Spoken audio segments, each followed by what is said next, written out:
Dr. Jude, really Hey, great hey. to have you, to see you, and to talk to you today. Super stoked. Super stoked. I just want to start with a quick kind of bio of you. hmm Yeah, your history is very extensive, so I'll hit the high points. Let me know what I missed. But you are the founder and CEO of E-Therapy Cafe, founder and CEO of the Appalachian Counseling Centers. You have three facilities now, is that right? I have three, and then we have the online presence throughout West Virginia and the surrounding states. Okay. And I hmm understand you're looking at growing and scaling further on that. So love to hear your Yes. thoughts on that. And you're the founder and president of the Appalachian Trauma and Resiliency Center. You have a you were a military spouse for 30 years to hmm the notorious Bill Black, the amazing Bill Black, Yes. Colonel Bill Black, who's your COO and just an awesome like executioner. So that's amazing. You are, I think you have you have seven license in 7 states. You have hmm a lot of just experience with therapy and talking to people and helping people. So I am really stoked to again hear your story and for us to talk about your story and how you started like mental health television network. That's a hmm big thing too. And your story with how you got involved with Institute for Veterans, IVMF, Veterans and Military Families, with Syracuse University, and you're my cohort facilitator. You're a cohort leader here for Red Two. So all of this we'd love to dive into today, and also hear about how do you think about building teams. So hmm anything you want to say before we jump in? No, other than thank you.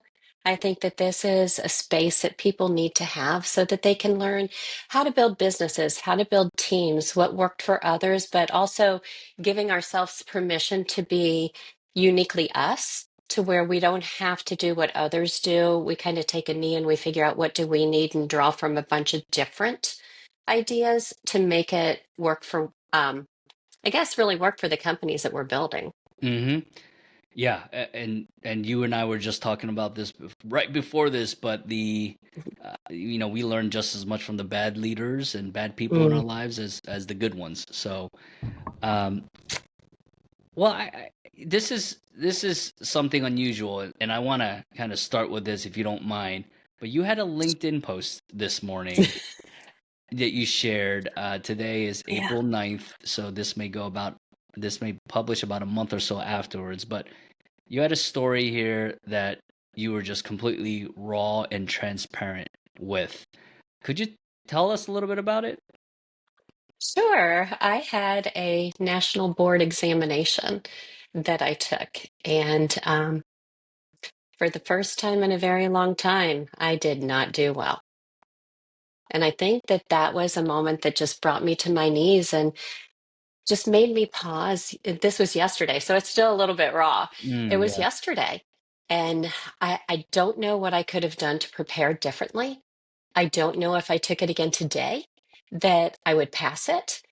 Um, I think it was that reality and those old voices in your head that tell you you're not good enough, that impostering is kind of poking its head, that I just had to start breathing. And I had an army of friends that surrounded me that had those hard conversations that I didn't want to hear, but they had them anyways. Hmm. And I did a little bit of journaling to get some perspective. And I came back to me and I realized one test is just a moment in time. It doesn't define who I am and it doesn't take away from what my capacity is. I am still, and I can embrace this today, I'm still a great leader. I am still a great clinician. I'm still a great mentor. And I can hold space like a beast, Hmm. but I'm also, unapologetically human. And I'm going to have these moments that it's messy and I need a box of band aids for my skin knees. And yesterday was one of them. Yeah. Yeah, thanks for sharing that. And I'm not trying to rub salt in the wounds or anything, but is it's demon demonstrative or demonstrative of how of a leader like you are.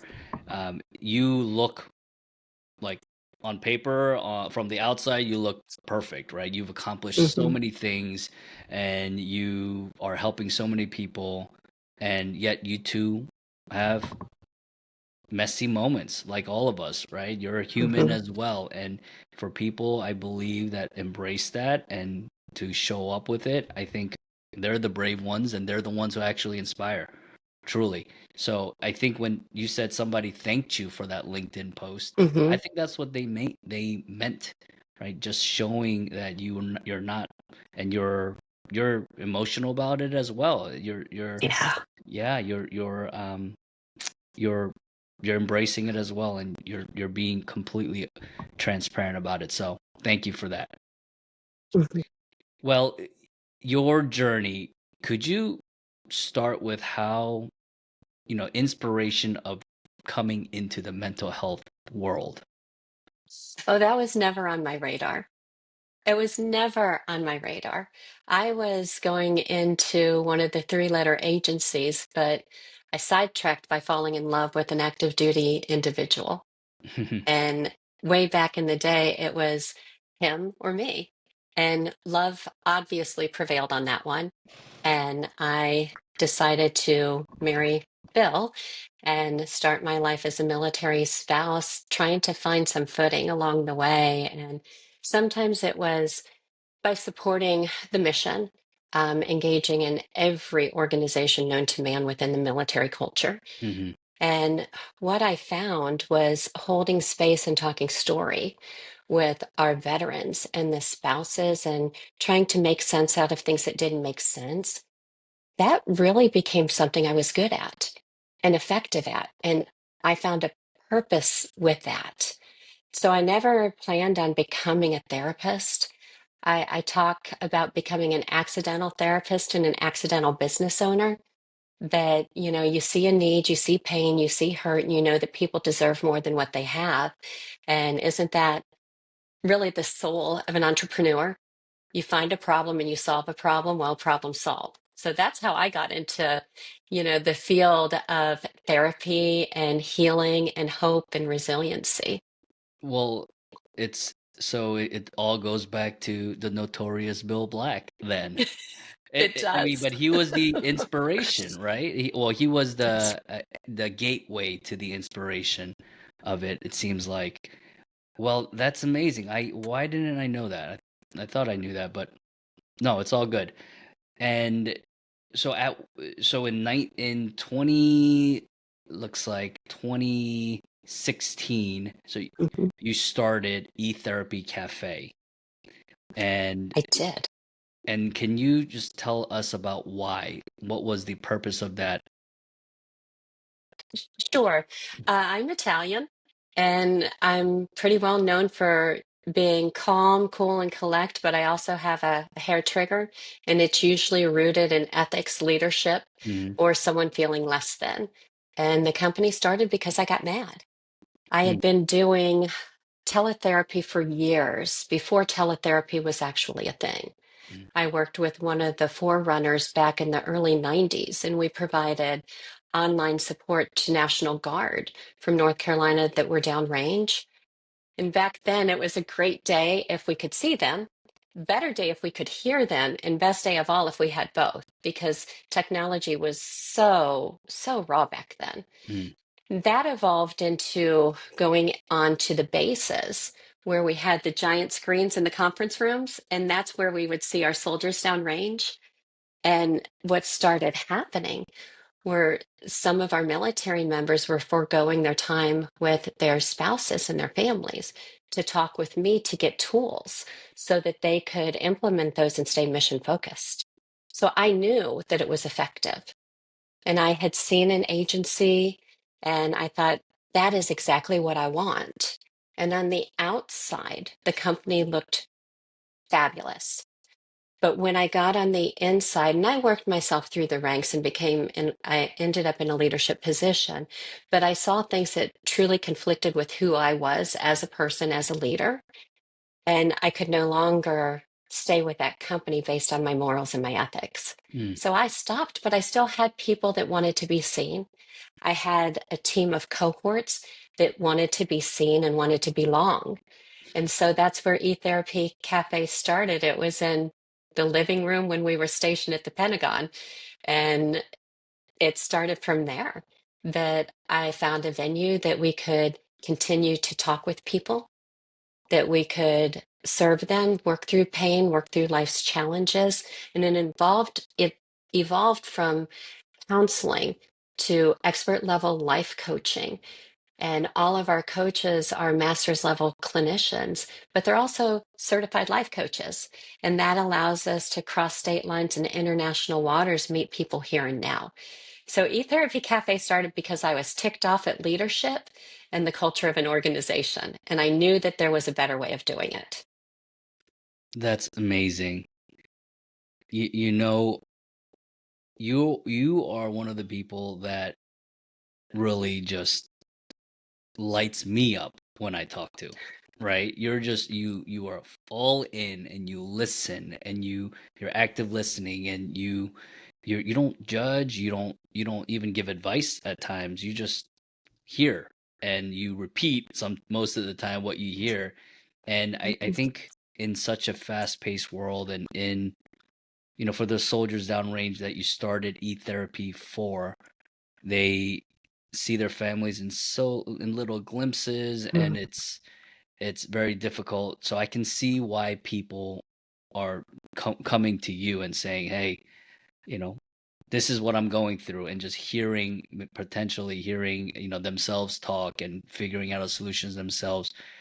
And you were serving a need, so very cool. Um, Thank you.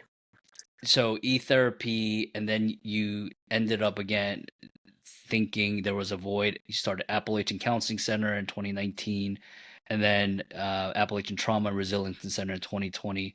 Could you just give us what, just your version of that and why you started those as well, so we can get context for the follow-on questions? Okay, so there's a theme here. I got mad. I was working for, I did, I got mad. I was working for a hospital organization, and the clients, and you're not going to hear me call people patients, they're clients. The Mm, clients were coming in, and it just appeared that they were meant to stay broken. mm, That was the narrative that was being given. And that's not who I am. I don't think people are broken. I think that life is messy. I think that, bless our hearts, we're doing the best we can with what we know, and we can do better. And I called my husband and I said, well, good news, bad news. Good news, I'm starting a business. Bad news, I quit. And that's how Appalachian Counseling Center started. It was party of me. And all I wanted was a simple place to hang a shingle and do good work. mm. And it's grown into something I never could have even remotely imagined. And then the counseling set or the trauma center, again, it was serving a need. We had individuals who were first responders, law enforcement, veterans, and those who were impacted by trauma. They weren't able to get the expert level help in order to continue doing their work. They were afraid of getting something in their record. They were afraid of being profiled. They were afraid of demotion. They were afraid of not being able to go on deployments. And again, people weren't broke, they just needed to figure out a way to carry their things differently. And so the Trauma Center is my nonprofit, and we provide the right help at the right time, free of charge, to anyone who's impacted by trauma or who serves. Thank you for doing that. So, as you started your entrepreneurial journey, I think if we pinpoint that to eTherapy Cafe, right, 2016, Right. and I love that you were angry, you were upset about the status quo, and you wanted to do something different. That's how most veteran entrepreneurs and entrepreneurs start. They want to find a solution to a pain point. At Right. what point did you say, you know what, I need to hire? And what did you give that individual responsibility wise? So with the Eat Therapy Cafe, it was actually quite interesting because I had colleagues that they had the same vision, the same passion, and they just wanted to do good work. And they also needed a place to go because we were walking away from where we were. So they came with me. Mm, They came with me. So I had a ready-made team with the same values, the same visions, and it was simply to do good work. Through the years I've hired with the team, and it's always been hiring based on vision and passion. The credentials are great. Definitely there we have certain bars along the way that mhm, need to be met in order to serve that type of work. But I can teach people how to do teletherapy. mm, I can teach people how to do documentation. I absolutely cannot teach you how to be a good human. You mm, either are or you're not. And I can also teach people how to be more competent in an area, but I look for that raw leadership that people want to do more, they want to be more. mm, It's always the relationships for me. right. And so I focused on the relationships I had. I leveraged those and ended up building that into teams that we have that work family life balance and absolutely zero drama. Awesome. So I have another friend that started something like this, a therapy co-working space. All the people that came with you, they were probably therapists as well. They Okay. were. And so, what about, do you have a first key hire that you made that just helped your business just skyrocket, or it just changed the trajectory of your business? Do you recall, were you in, was that for e-therapy? Was that for Appalachian? Was that for another? It was definitely Appalachian Counseling Center. Definitely. I had grown unlike anything I could have imagined. Hmm. Um, within the first 6 months, I outgrew the space I had. And so I had to find another clinic for the team that we were working with. And as many of us do, we are all things to all people at all times Hmm. initially, right? Until Hmm. we get the people in place that help us do our jobs more effectively and we trust that we can delegate. I would say that my key hire was, and she has so many different names.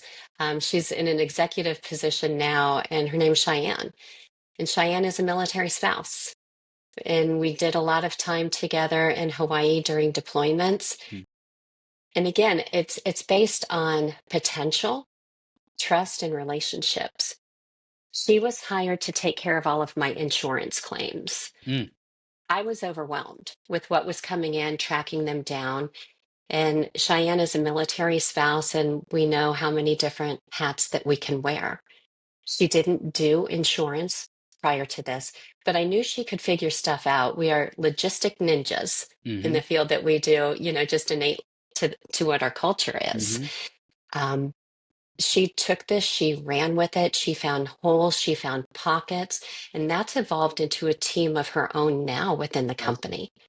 And that's where we did a direct shift and pit. That's a new word, shivet. It's shifting and pivoting, shiveting. Yeah, Okay, we've got that. I Write like that that. down, I like shiveting. that. Yeah. We did a shivet Uh-huh. and started really looking at how do we leverage what started as a passion project and make this into a viable business. So Cheyenne That was that key person. she was a key person. Interesting. So she really inspired you to, you guys, you found that together, saying, with you working together, you can actually leverage it, and build this business. Was Cheyenne like a chance meeting, or were you looking when you found her, or did you interview multiple people? How did that start? Again, I was frustrated with my lot in life, Mhm, overwhelmed, mhm, again, as many of us get when mhm, we're building businesses. And she was actually my next door neighbor, like I said, when we were mhm, stationed in Hawaii. mhm, And both of our husbands were deployed at the same time. mhm, And she's wicked smart. She figures things out and she comes from a different lens than I do. She's super analytical. She's very fact based. I lead with empathy, I lead with emotions, and then I balance that with wit and facts. mm. she could get to the heart of issues and help me see things again through a lens that I might not have been viewing it through. And I was complaining to her about the gaps, and she was in between jobs. Mm. And jokingly, I said, I think you really need to come work for me. And she paused for a minute and she said, okay, fine. What do you need? That's how it started. So that's Again, it how it started with a relationship, knowing that I trusted her. I knew that she had full capacity, mm. and I gave her the reins to do what needed to be done to make it hers. So you had no intent, it was just a friendship that evolved. It was. Wow. So I do have a few opinions on that, just objectively, right? For Sure. people listening and they're thinking about, man, I want to hire my my buddy, or I want to hire my family member. It's as somebody that's failed many times personally, and then as somebody who's watched other people either fail and or succeed with that, Jude's outcome isn't like a one size fit all. You know, it It's not. it doesn't happen all the time. So that was very um fortunate, right? And you were able to still, she's still working with you now. She is. Yeah. And truth be told, Freddie, that's how I've built this business. Hmm. I I was at a point in my life where I didn't have to have a job. Hmm. Bill has done so well at making sure that we had the opportunities that we wanted to have and that we needed to have. But I was also at a point where I wanted something that was mine. Mm-hmm. I traveled the world with him for many years, and I really wanted to have ownership of where I was just differently. Mm-hmm. Um, I wanted to build a company based on my values, Mm. and I wanted to build a community because I didn't have that. Mm-hmm. When he retired from the military, I was missing a lot of what brought me comfort and familiarity. Mm-hmm. So that's how I built the business, was based on values, and I grew as I needed to. I didn't follow any typical business plan. So again, take what you need, leave what you don't. Uh, Cool. my husband works for me. Yeah. And I think the key with how we built the company, I built it based on everything that I wish I would have had, and Mm. I didn't. Mm. And I didn't apologize along the way. It was just simply, this is what I need. How can we fill this space? This is what I need. How can we fill this space? And it really was the relationships and the trust and the potential of each individual who came through the doors. I have friends that work for me. I have family members that work for me. For me, it's always communication and relationships. Mm. We've got to be clear with what our expectations and boundaries are. Mm. And again, that doesn't work for everybody. So I'm Mm. not saying go out and hire Sister Sally Mm. and Cousin Charlie. Mm. You have to figure out what you need, but unapologetically lean into that and let that be enough. Mm. When um Cheyenne joined you and you guys decided to then scale your team for all of these other missing or just holes you have in your operation, did you guys, how did you approach that? How did you and Cheyenne decide to approach hiring? Was it systematic? Was it um what I tell clients, it's ensuring that you have the right target first, right? Being very intentional about that, and then going to recruit, having a large top of the funnel of candidates, and yada yada yada. That's that way. How did you guys start, or did you just do it the way you met Cheyenne, and seemingly how you've met people, and you just found the good in them and clarified expectations? How did you build from that point? I think it was a combination. Okay. There were individuals that I knew who needed positions or they were looking, Mm-hmm. and they fit the bill. And Mm-hmm. so I went through the interview process. I made sure that everything was a systems based. I Mm-hmm. went through the interview process. I made sure that they were able to interview with the leadership and executive team members. Mm-hmm. And then we would decide yes or no together as a team. When we started branching out and getting different organizations within the organization, I really let Cheyenne lead the wheel on that Mm-hmm. one. And Bill, my husband, also joined. One day he got my numbers and he said, "Do you know what you're doing? Do you know what you're making?" And again, untraditional person who's passion, empathy focused. Like, yeah, no. Um, People are getting paid, money's in the bank. Mm-hmm. I'm good.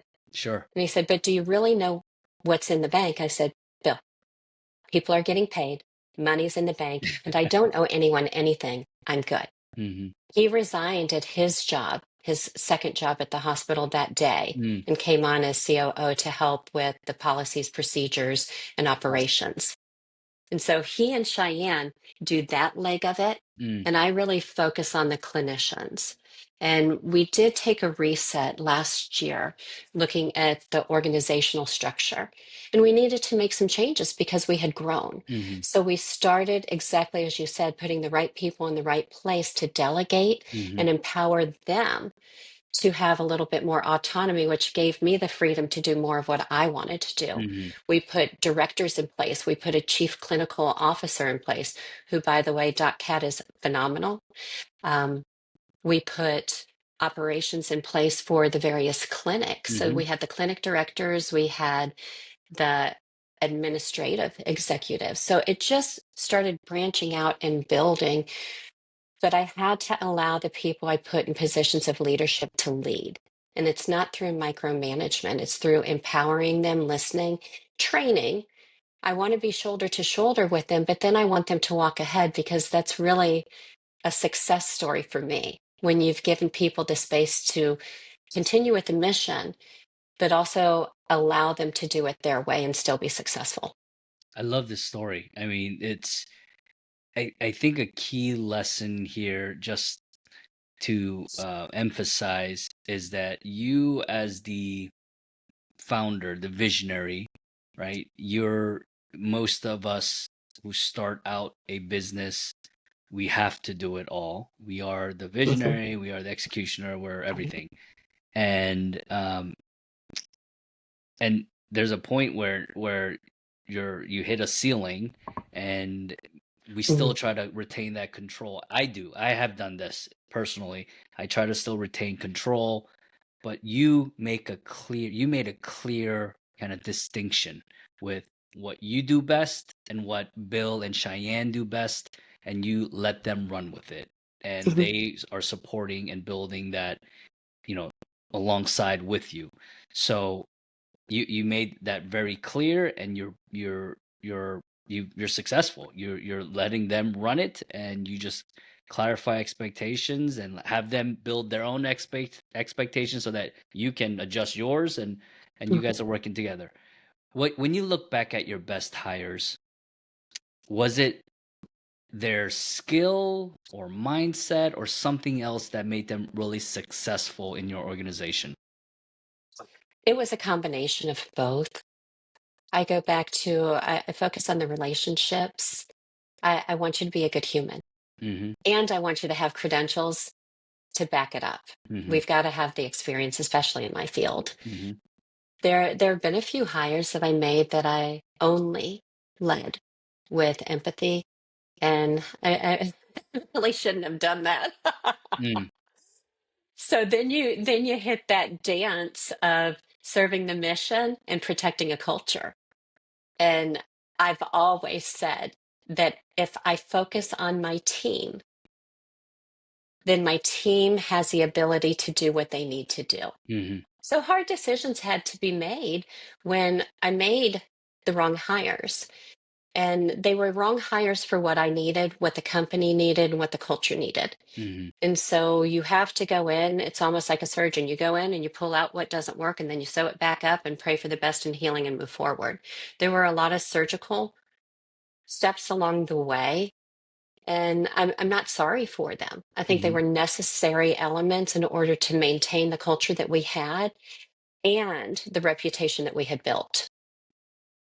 So when you said you led with empathy for some of these hires, what does that mean? That you just felt bad for somebody, or somebody needed help and you wanted to help them, and hence you brought them on? Is that what you mean? I did that a couple times for some Yeah. of the administrative, never with the Sure, clinicians, sure. but for the Yeah. administrative, there were some people in between jobs or military spouse here or someone with a story here. And that's where it's amazing how Cheyenne and Bill step in. They're like, yeah, wrong answer. You don't get to do that. That's a terrible idea. And I'll say, yeah, but nope, stop. Let's look at this. Right people in the right seat at the right time makes the right organization thrive. And that was a great learning lesson for me. And it started holding me to a higher accountability that I can still lead with empathy and Mm. I can have high expectations for how someone will thrive or not within a company. Yeah, I grimace here now because I did the same thing Did you? multiple times. I've done the same things, and sometimes I don't even learn from my mistakes. And you just want to help people, right? You just wanna give them a chance, an opportunity, and it sometimes bites you in your ass, and it doesn't benefit the organization, and that's where you have to draw the line, isn't it? Where it's It is. I think it's a flip side too, Freddie, mm, because there's been times that I've hired based on credentials. mhm, And we all know credentials does not equal competence. mhm, So it's a balancing act. Do you hire based on character? Do you hire based on credentials?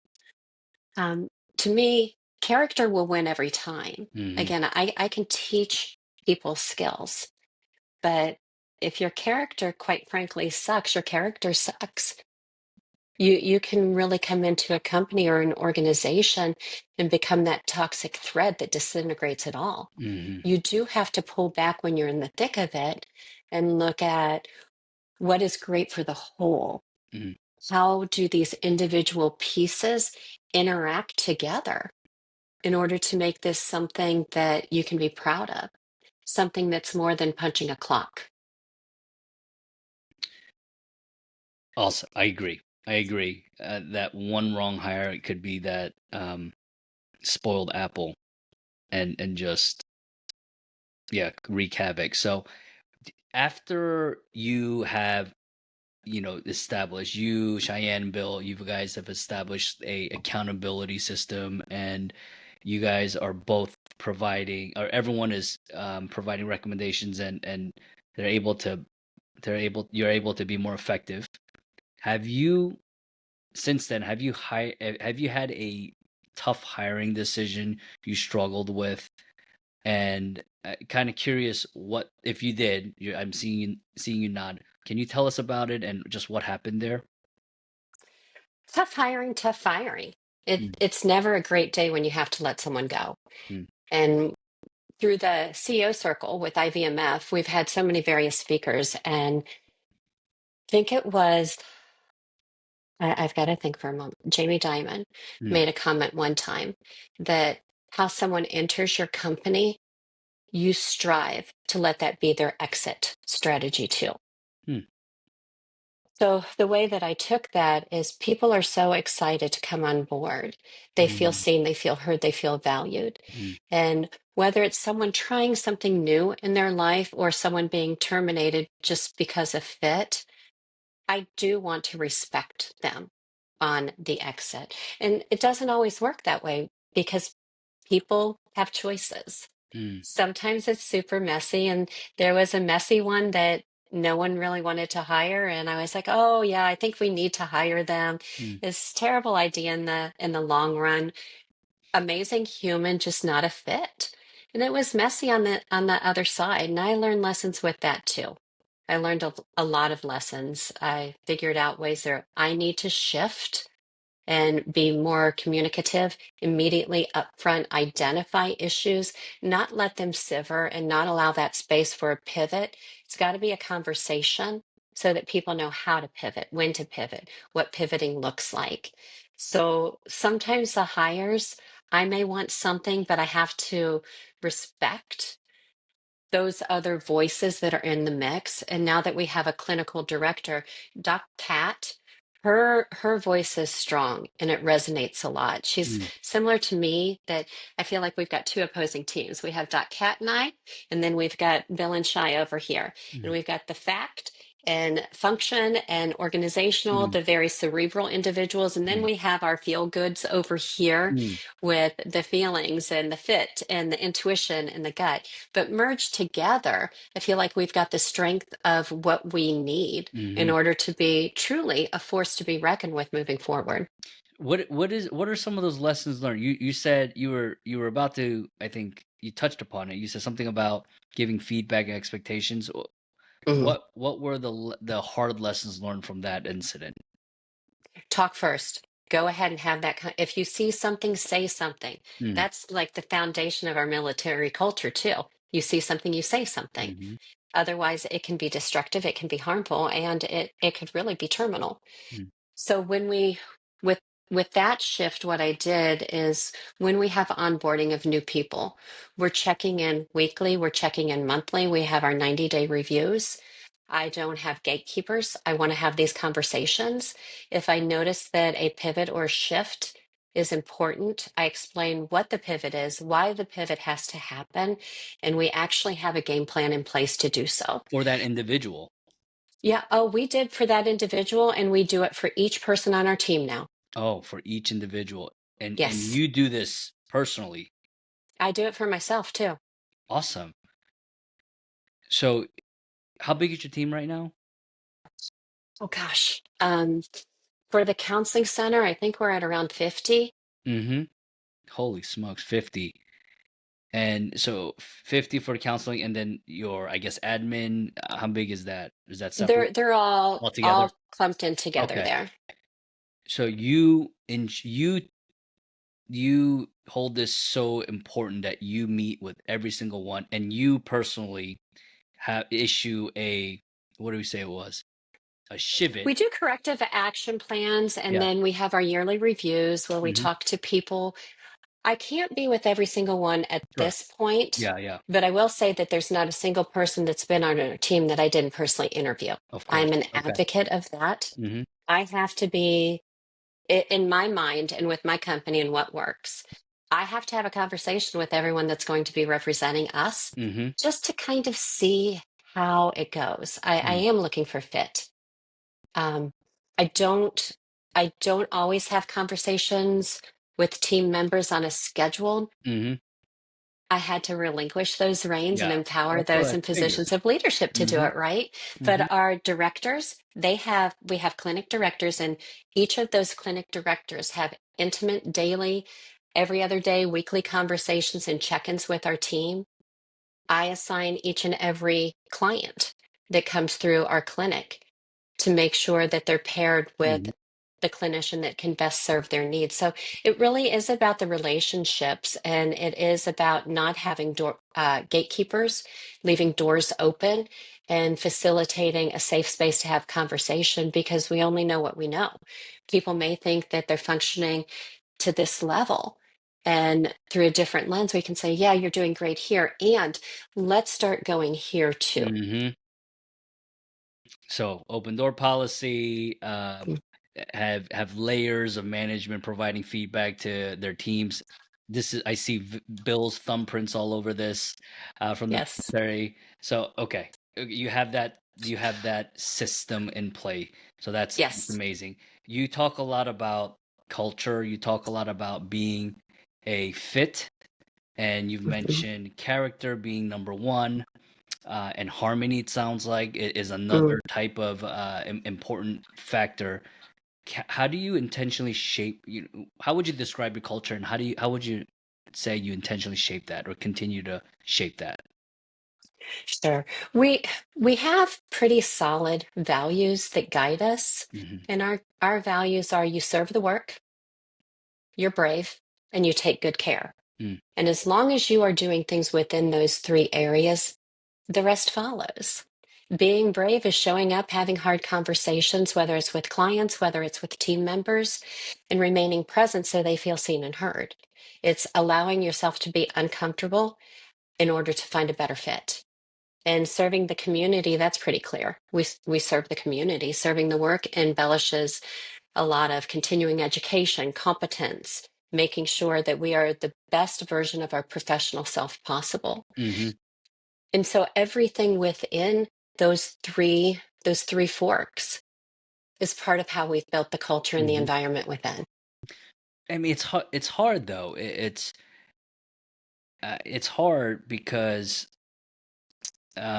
we all are human, as we mentioned in the Mhm. beginning. We have our personal kind of stories or issues or whatever that we're going through, and it's hard to give it 100% at work. How do you keep your people engaged and motivated? Is that Mhm. how are these values being um you know demonstrated on regularly? Can you describe that? It's relationships. Mm, They're seen and they're heard. So many of us in this field, we've come from organizations that we are a cog in the wheel. It's about numbers, it's mm-hmm, about claims, it's about billing, it's about retention. It's not being worked out of a job.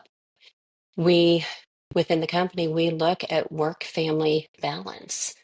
I've been known to call up a clinician and say, hey, listen, you're working this many hours and this isn't what we agreed on. I'm canceling these, rescheduling these, and take your day off. mm-hmm, You have to see them as a human mm-hmm, and not just a cog in the wheel. None of us want that. Or I guess some people do, but you're not working for me, and that's not the vision that I'm leading with either. mm, So our motivation comes from connection and relationships. We make time for team meetings. We make time for fun. We're making time for sock exchanges. mm-hmm, We have yearly Christmas parties with no expectations other than you show up and you have a good time. mm-hmm. Um, we provide benefits that are helpful, wellness stipends, things that are really helping them outside of just a professional world Sure. so that they can be their best version both ways. It's the transparency too. You don't want to be your work self and then a home self. If we create an environment that the two are interchangeable, well, then you're not going to be burnt out because you don't have to wear the different hats. You can just be you. Yes, I love that. And yeah, that's exactly what we strive to do. I still struggle with that at times, building that kind of culture for my team. Mhm. But yeah, that's what you continue to maintain. That's what we ideal state, right? We definitely want that kind of safe culture, safe Mhm. environment. So as we talked a lot about you, how you think about building and how you've laid out the systems for hiring and building your A team. What kind of mistakes do you see that other businesses or business leaders are making when hiring? Mhm. I think they're very quick to hire. Mm, They're very quick to mm, hire because they have seats that need filled. mhm, And I would prefer to take a little bit of time now, get to know the person, have conversation. If someone can't sit with the silence in an interview, I'm not sure you're a fit for me. I want to see what you do in mhm, uncomfortable situations. hmm. So it's not uncommon for me just to kind of pause and see how they fill that space. That's interesting. What do you see happening typically? You know, try it, Freddie. Mm, Try it. When you're interviewing, pause and let it become an uncomfortable pause. mm. See what they fill it with. See what they fill it with. And It's usually intriguing. usually it probably happens in like less than 5 seconds, whatever is supposed to happen, right? It does. Right. And okay, that's interesting. I'm gonna try that. I'm gonna try that. What do you learn about individuals when you do that? Sometimes you learn what matters to them. Mm-hmm. They may tell you more about themselves. There may be a nervousness. Mm, There may be a deer in the headlights because they absolutely don't know what to do. mm, In those sweet spots, it becomes those moments that they start asking about how they can contribute to the company and how the company can contribute back to them. Because I'm not just interviewing them, they're interviewing me too. sure. So there's been some great conversations that have come simply by slowing down, watching, observing, trying to figure out what their motivation is, asking them, if you were living your best life and it wasn't based on money or a position within a company, what would you be doing? Would you be working? Would you not be working? So going back to what you said before about what entrepreneurs what they fail at doing, which is Mm. hiring quickly. There's a need, there's somewhat of an overwhelmed state, and they may have interviewed that one or two people, one person typically, that's a referral, and they're like, "Oh, I want to do this right now. We'll figure it out later." What have you seen that just is, why is that a disaster? Why is that a recipe for disaster? What have you been told or what have you heard? Well, where I am today, you can't fly a plane without a guide of where you're going. I have to know what the needs are. Hmm. So the hires are no longer hired simply because you have a job, I can help you out. Hiring is intentional with a plan. I have to have business first need. And then I'm looking at your qualifications. Mm, You have to have the qualifications. I can help you build from them, and you have to be teachable. And then it's all about the relationship. What is it like when I'm talking with you? What is it like when the team is talking with you? mhm. Does it seem like there's going to be a fit? And I have a no drama clause. If you create drama, you're gone. Life is too short to invite that into my space. And we hold so many hard stories by the nature of what we do with the clinics and with the counseling and the coaching. I don't need it. I don't want it. I'm beyond that. Yeah, so that sounds awesome. That sounds fantastic because we don't know everything.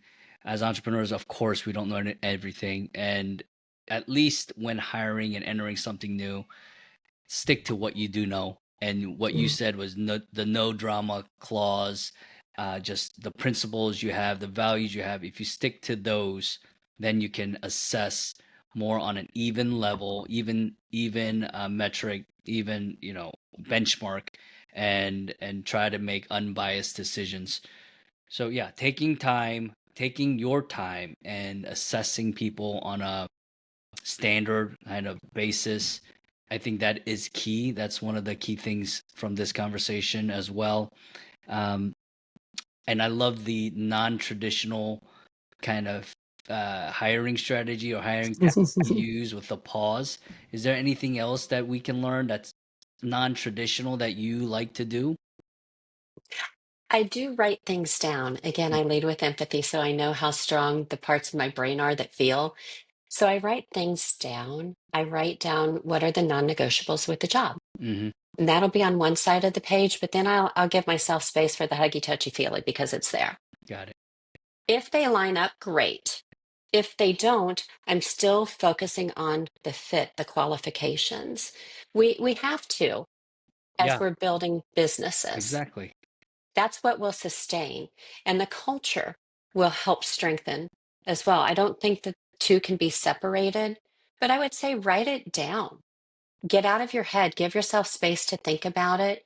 Talk to mentors, talk to those trusted individuals within the company to see about the fit. And do not hesitate to give yourself that space to say, ooh, okay, maybe this wasn't the best idea. Let me do something now. There's got to be that grace and mercy embedded within everything that we do and permission to shift. That's how you become obsolete, is if you don't give yourself that space that you can change and pivot along the way to grow and become stronger and more profitable too. Shivet. Remember, that's the word. Pivot. To shivet. Well, That's a blog coming. yeah, my final question here, it's just a generic question, but just the best piece of advice you've gotten, and you can take a moment to think about it Mm, when hiring, when building, when assessing people. Could mm. you share that with us? The best piece of advice. I mean, we covered a lot here already, Yeah, but anything else that yeah. stands out that we may not have touched? I'm curious. I think for me, it's hiring humans, not titles. Hmm.